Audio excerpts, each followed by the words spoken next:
જે લેડીઝ છે એ લેડીઝના હાથમાં લાકડીઓ તમને જોવા મળશે અને જે પુરુષો છે એ શું કરે છે, જો ધીમે ધીમે ઉપર ચડે છે. તો સાહેબ આ શું છે? તો જો આમાં એક પ્રથા છે. હવે પ્રથા કંઈક એવી છે કે આ લાકડી છે, આ લાકડીના ટોચ ઉપર ગોળ બાંધવામાં આવે છે અને પ્રથા કંઈક એવી છે કે જે પણ પુરુષ એ જે પુરુષો છે, જે મેલ છે, એ આ લાકડી ઉપર ચડશે અને ગોળ જે ઉપર બાંધેલો છે એ લેવાનો ટ્રાય કરશે. આ સમયે જેટલી પણ સ્ત્રીઓ છે જેમના હાથમાં લાકડી છે એ માર મારશે. હવે સાહેબ કેમ માર મારે છે? તો આવી એક પ્રથા છે. અને જે પુરુષ છેક ઉપર ચડીને આ જે ગોળ છે, એ ગોળ છે જે પોટલીમાં બાંધેલો છે ખોલીને પછી ત્યાં આમ વિખેરશે અથવા તો ઉછાળશે, તો કહેવાય છે કે એ વિનર બન્યો. અને વિનર બન્યો તો સાહેબ ઇનામ સ્વરૂપ શું મળશે? તો વિનર બન્યો તો એને ઇનામ સ્વરૂપ એવું મળશે કે એમને મનપસંદ જે પણ છોકરી હોય એને લગ્ન કરવાની મંજૂરી મળી જશે. તો આવી એક પ્રથા છે એ આની અંદર ગોળ ગધેડાના મેળાની અંદર જોવા મળે છે. સાહેબ ગોળ ઉપર બાંધેલો છે એનાથી અહીંયા ગોળ શબ્દ આવ્યો છે અને અહીંયા ગધેડા જેવો માર પડે છે, લાકડી ઉપર ચડે છે તો સ્ત્રીઓ જે મારે છે તો ગધેડા જે માર પડે છે એટલા માટે ગધેડા શબ્દ આની અંદર યુઝ કરવામાં આવ્યો છે. તો વાત કરીએ આપણે ગોળ ગધેડાના મેળાની, તો કઈ જગ્યાએ આ ઉજવાય છે? તો દાહોદ જિલ્લાના જેસાવાડા ખાતે આ ગોળ ગધેડાનો મેળો ઉજવાય છે. બીજી વસ્તુ કે સાહેબ માત્ર ને માત્ર અહીંયા જ ગોળ ગધેડાનો મેળો છે ઉજવાતો નથી, ઘણી બધી જગ્યાએ ઉજવાય છે.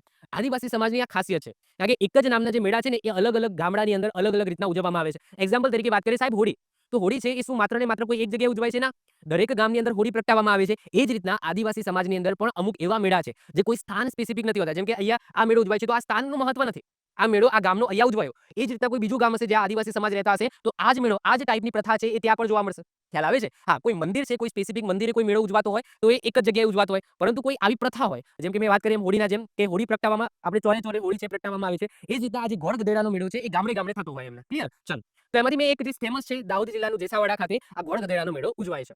ત્યારે તો સાહેબ હોળી પછી 5મા, 7મા કે 12મા દિવસે અલગ અલગ ગામની અંદર અલગ અલગ ટાઈમે ઉજવાય છે. કોઈ ગામની અંદર હોળી પછી 5મા દિવસે, કોઈ ગામની અંદર હોળી પછી 7મા દિવસે, કોઈ ગામની અંદર હોળી પછી 8મા દિવસે, કોઈ ગામની અંદર હોળી પછી 12મા દિવસે. તો અલગ અલગ ગામની અંદર અલગ અલગ સમય હોળી પછીના અમુક દિવસો પછી આ મેળો છે એ આયોજિત થતો હોય છે.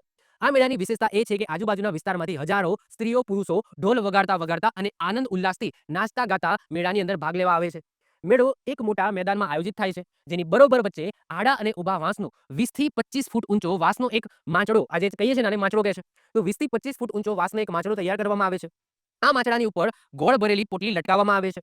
આ માંચડાની આસપાસ આદિવાસી સ્ત્રીઓ હાથમાં લાકડી રાખીને ઢોલના તાલે નૃત્ય કરે છે અને ગીતો ગાય છે. આગળ વાત કરીએ સાહેબ, આગળ શું કહેવા માંગે છે? તે દરમિયાન 2-3 યુવાનો ત્યાં આવી માંચડા ઉપર ચડવાનો પ્રયત્ન કરે છે.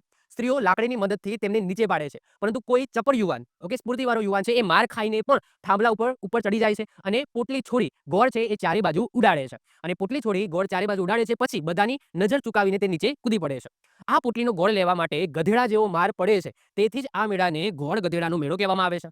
કેટલાક આદિવાસી વિસ્તારમાં ગોળની પોટલીને બદલે સ્તંભ ઉપર ધજા પણ મૂકવામાં આવે છે. અલગ અલગ પ્રથાઓ છે. કોઈ જગ્યાએ ગોળ બાંધવામાં આવે, કોઈ જગ્યાએ ધજા મૂકવામાં આવે.